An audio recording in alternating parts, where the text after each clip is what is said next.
This piece of shit race trader motherfucker Jesse Lee Peterson got put in check, Jack and Dandies.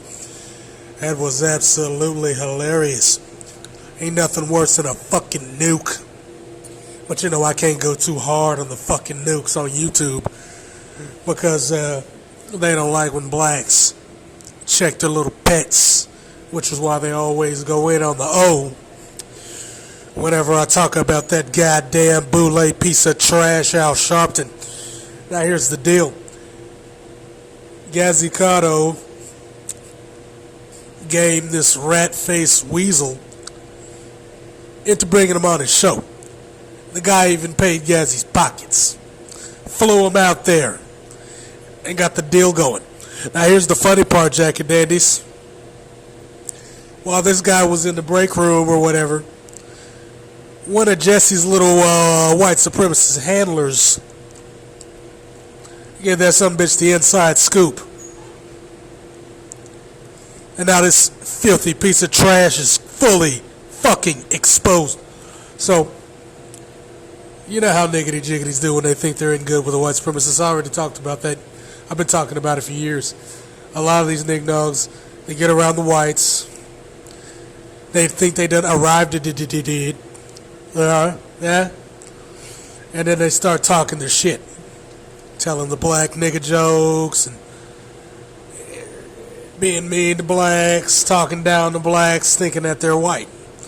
Now they'll never say that, but they'll always say they're an individual or we're all Americans and all those things. When they say it are code for I'm white. That's what they are trying to say, but they can't say it because they know the white people don't respect them. So they got to kind of word it in a way that's like, I'm kind of in, but I'm kind of not. I'm special. There's a special niggity jiggity. Now, while he was in this special niggity jiggity state, this little weasel of a man, if you can even call him a man, basically got loaded and spilled his guts to his white supremacist handlers. He told them about how his mother was a prostitute and gave him up. He talked about how his son doesn't like him and changed his last name so that no one will know he's related to him. How his father never loved him.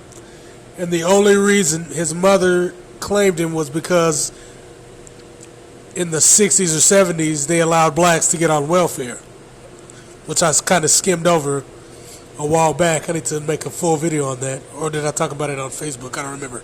Anyway, yeah. In the 60s or 70s, she was able to get on black. That's when they started letting blacks on welfare.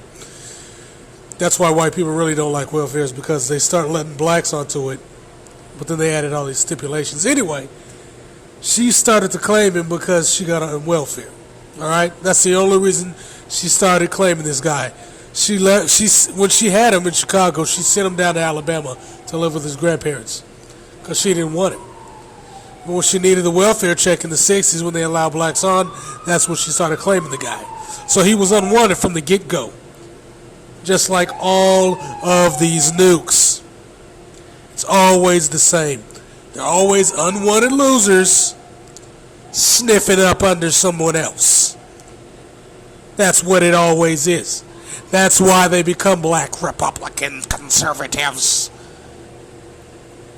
That's why they interracially date and hate on their own. See, people are going to interracially date whether if they want to. It ain't going to stop. But when you make it a habit of looking for people based on race and shitting on anybody, especially a non-black person, on how much you hate black men, how much you hate black women, yada, yada, yada, Asian men, Asian women, what have you.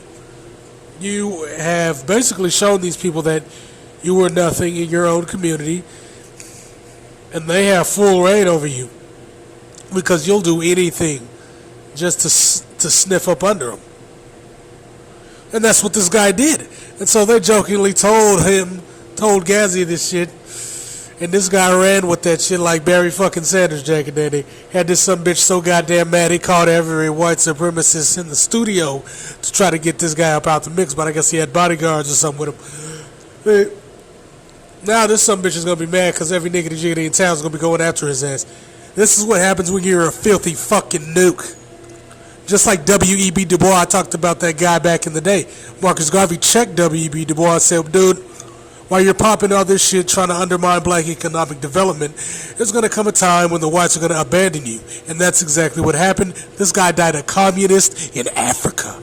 It's what happens when you're a weak, pathetic race traitor who has no love, no self-respect, and no goddamn dignity. It's only a matter of time before they dump you. And I always explain that these assholes are on borrowed time, but they don't want to hear it. So they get all upset, and they start trying to flag and cover and all this shit. But no, it's over. Especially for this clown. Huh. Bitch.